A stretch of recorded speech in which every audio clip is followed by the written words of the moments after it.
Hello everyone, greetings from London.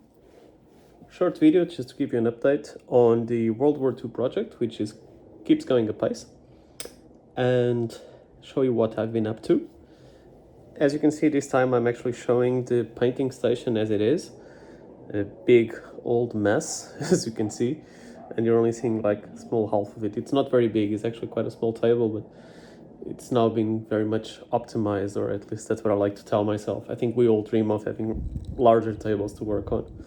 So I've started my World War II collection with the Americans. Let me turn on the lights. There you go. And I can bring the light down here. Perfect. There we go. So these are 10 mil Americans by Pendraken. Pretty happy with how they're turning. They are not very spectacular. I'm the first one to admit that. But I think overall they're coming up good. Quite struggling to keep them in focus. So these are 2 squads. Each of these, of course, represent 12 men.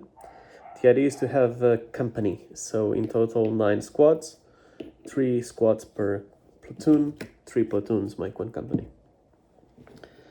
As expected, these guys are laughably fast to paint. I mean, World War II in 10 mil, just as fast as you'd expect.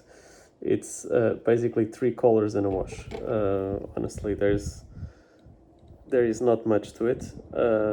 When I start painting the British paras with their camos and stuff, maybe it will get a little bit more evolved, but for now this is very much as simple as it gets. Guy with a bazooka, 3 men running with Browning automatic rifles, or BARs, as you probably know them, and also an officer at the end. So this guy will be actually not an officer because he commands a platoon. So I believe he would be a sergeant if I'm not mistaken. There you go. By the way, prove me wrong. If I'm wrong, prove me so in the comment section, but I believe a platoon commander was a sergeant. If not a sergeant, then a lieutenant, but not more than that. Or a lieutenant for the British among us. So for tanks, I've actually devoted some time to put something together, which was magnetizing the turrets. So there you go. I like how they're coming up. This is of course very much early days, but as you can tell, the turrets are magnetized. And my expectation is that this will help preventing, first of all, the turrets from dropping, which they would afterwards, and also keeping things a little bit more user-friendly in total. They were annoying to install, I am not gonna lie, but they're now done. Overall, 3 Shermans that you can see here. There we go.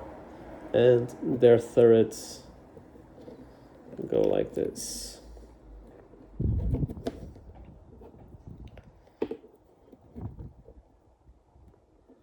There we go, and then the last turret is right here. This is all very much still let me zoom in. This is all very much still a work in progress, but I like the way they're coming up. US dark green, in case you're wondering. I am not using the olive green. I am actually using Vallejo Verde Americano, the US dark green, so 7893, which is the one I had already used when I painted 28 mil World War II for bolt action, and I actually prefer this one to the olive green. Okay, so I also have the Stuart. I'm not gonna moan about the Stuart anymore. I've done enough of that in the last one. So here's the Stuart. And a GMC truck, which is still coming along. As you can see, I painted the inside black so you wouldn't see inside. I had a bit of an accident around. I'll have to fix that later on, but this is what it's coming up right now. I've already ordered decals, so Pendragon sells decals. Sales Scale Specialities, I believe that's the name of the manufacturer. They're on the way, and they are 10 mil decals. I mean, I shudder just to think of what 10 mil decals look like. They're probably going to look like microscopic stickers, but hey, no one forced me to do this. This is another platoon, so I'm painting 3 platoons in total. This is another platoon. I use Chinese chopsticks, as you can see, that you can get from any Chinese restaurant takeaway.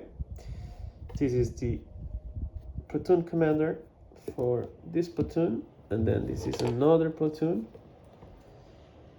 There you go. And as you can see, I also have a Browning, so a 30 cal over here. I quite like this cast. I have high hopes for this cast. Let's see. Perfect. A little bit of terrain. These haystacks that I'm doing at the moment. I like them. They are 3D printed, I believe, also by Pendragon, and they work for any period, like most terrain does. So this is going in as well.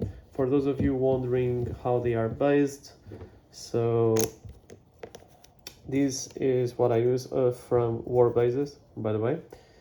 Again, definitely not a paid promotion or anything like that. They are all 3 centimeters by 3 centimeters squares, so 30 mil if you want to put it that way. And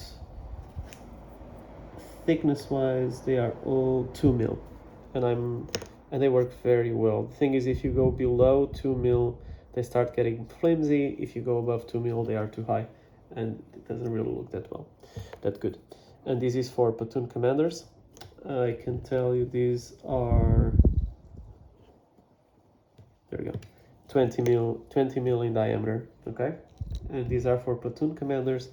Then for special teams, so support units, mortars, those 30 cal guys, for example, I'm going to use something a bit bigger, not a 20 mil diameter, but most likely a 30 mil diameter. But I'll show you that as well. Okay. So guys, this is an update. On the side, because I finished my Napoleonics collection, and I'm thinking of starting something that I can play solo. And I've been eyeing this game for many years because I always found it interesting, and actually this might be a great solo game. I couldn't help myself, and having finished my Napoleonics collection, I actually went and ordered Warlords Master and Commander for Black Seas. So quite curious to see how this will play out. Hopefully it will be a good solo game. Also will be interesting to build up some ships. Can already imagine what the rigging will be like, but I'll deal with that when I get there. You guys have a good one. Stay hydrated in the heat wave, and see you in the next one. Bye bye.